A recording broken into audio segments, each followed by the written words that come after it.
Y'all seen the memes? Times for an alien ring. Let's do it. In today's video, I'm going to show you how to design the Area 51 ring from the Patrick Adair Supplies subscription box. And the ring was actually so out of this world that we're offering a finished version on the Designs website as well. Hey guys, just a quick heads up before we get into the video. I wanted to let you know that this is actually a Patrick Adair Supplies YouTube channel video. And if you don't know what that is, basically I've got a supplies company. I post my own YouTube videos over there showing more in-depth tutorials on making rings. And this month, this was a really fun ring. We had a really cool Area 51 theme to it. And so I just thought it would be a lot of fun to post over here, and hopefully you guys would appreciate it too. We did a couple of editing changes and things like that to make it better for you guys. But without further ado, let's go ahead and get right into it. Yo, what up guys? It is the first of the month. You know what time it is. And if you don't, if this is your first time watching one of these videos, every single month we do a tutorial on the Patrick Adair Supplies YouTube channel going over a subscription box for a new ring every single month. Okay, so for the actual materials in the ring, we're starting off with a black ceramic ring blank base. And if you ask me, this is the perfect material for an alien themed ring. The weight of it, it's incredibly lightweight. It's almost unbelievable how lightweight it is. And then it's got that super glossy finish on it, and it's got an incredible amount of scratch resistance. So if you're looking for a material that seems like it's from another planet, it's probably gonna be this black ceramic. This is gonna make for a great ring. And then quickly, just the inlay materials for it.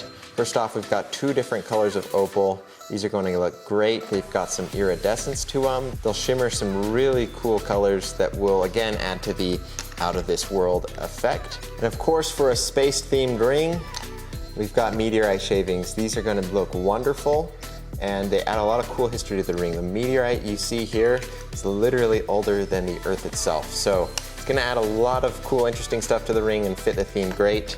Let's move on to the powders. Starting off, this is a green glow powder base. That's what we're going to mix any of the pigments into. I think that fits aliens well. And then two different pigments here. I've got black and purple. I'm gonna go really subtle with both of these. I'm not gonna use a ton of purple. And then for the black that I use, I'm actually gonna mix in a small enough amount that it's more of a charcoal color.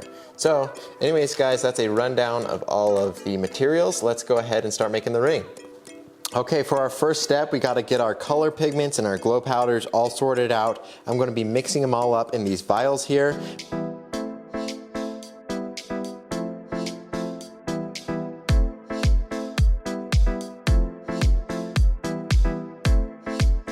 Now for a final step, I'm going to add meteorite shavings directly into the charcoal glow powder. And the charcoal I'm going to use as a base for the glow, and the purple I'm just gonna kind of finesse in there. So I really only needed to add it to the charcoal for this instance.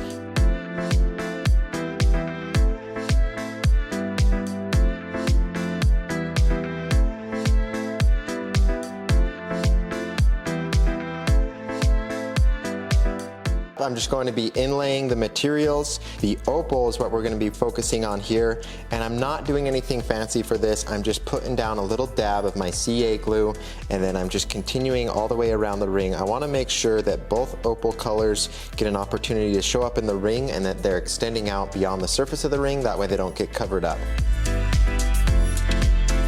And by the way, I just mentioned CA glue. If you have any questions about CA glue, about ring mandrels, about any materials I'm using, any tools, anything like that, check out our Patrick Adair Supplies website. We've got links to everything you'll need. We've got a great Amazon affiliate store set up. We've got a lot of these products listed as our own product that we've developed specifically for ring making. So anything, any questions, anything like that, check out Patrick Adair Supplies.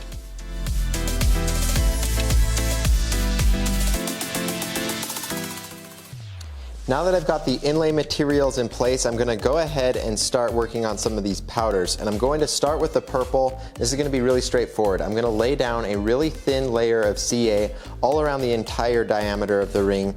Then I'll sprinkle a really light layer of purple over the whole thing. And what this is going to do is it's going to surround the opal in a kind of halo of purple. But anywhere else where we have the lower spots where there's no opal, the purple's not going to show, and we're going to cover that with the charcoal. And that's what I'm going for with it for this ring. I want to give it kind of a really weird, kind of eerie effect.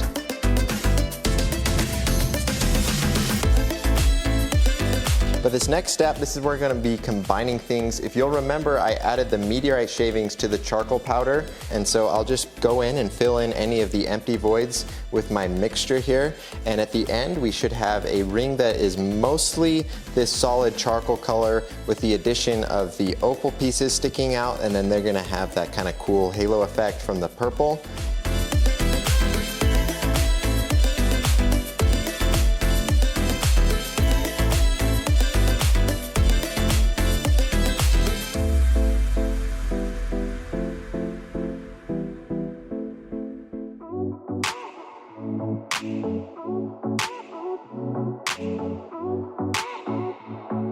All right, now I'll use a Dremel to just slowly start grinding away the exterior of the ring. And I want to just keep going and replacing my Dremel bits as soon as they get worn out until I've got it flush with the rest of the black ceramic.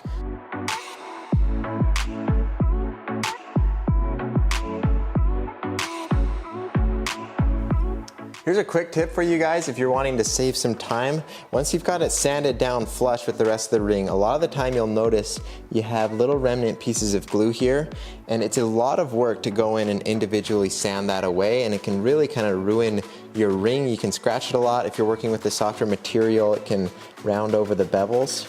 So what I like to do is I just take a razor blade and I just carefully try to scrape it all off, and that works a lot better for me and saves me a lot of headaches, saves a lot of time, and then it leaves no errors or dents or scratches to have to fix.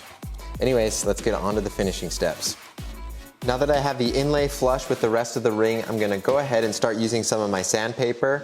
And I'm going to start off with a rougher grit of sandpaper around a 220, and I'm gonna spend a lot of extra time at this step. This is where you get rid of any of the deeper gouges or scratches that the Dremel left, and then from there you can just kind of breeze your way through the higher sandpapers.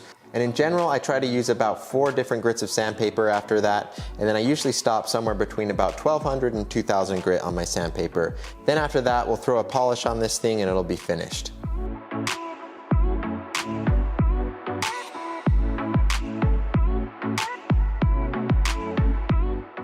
Now the polish I'm using, it's actually super convenient. The way it works is it has polishing particles in it that break down as you use it. So it starts out pretty rough and it's able to get rid of any micro imperfections, little scratches, things like that. The polish itself breaks down into finer particles that give it a better polish. And so this is a really great all-in-one polish that'll take it up to a super high shine. And as you'll see, it leaves a fantastic finish. This is actually a product we are working on getting available on the Supplies website.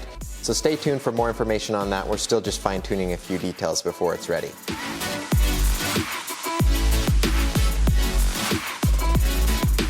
All right, guys, here the ring is finished. Let's check this out. It's looking good. Notice all those meteorite shavings in there. Those look really nice. That was super quick and easy to inlay. That was a great technique. Then the purple. It's only appearing where the inlay materials are. It's a lot more subtle. I like it, that worked out. And then of course the opal. That looks great. Look how it kind of shimmers in different lighting. It's a lot of fun. Looks great, and I'd say this definitely fits the theme for sure. It looks great on the hand too, that's awesome. Alright guys, well that's the video. I hope you really enjoyed it. I hope you had a lot of fun watching, and I hope you're having fun making these rings yourself if you're doing so. And if you're a ring maker and you haven't joined our Facebook group, I would really recommend you do so. It's a lot of fun. Everyone just posts the projects they work on. I love seeing these subscription box rings every month. We get so many different ideas that people do. People use a lot of different techniques. We do a lot of different fun stuff, and I think it's just a great community to be a part of. So yeah, be sure to join that if you haven't. We've always got links to it, so it should be easy to find. Anyways guys, thank you so much for watching this video. I had a lot of fun. I hope you did too, and I will see you next month.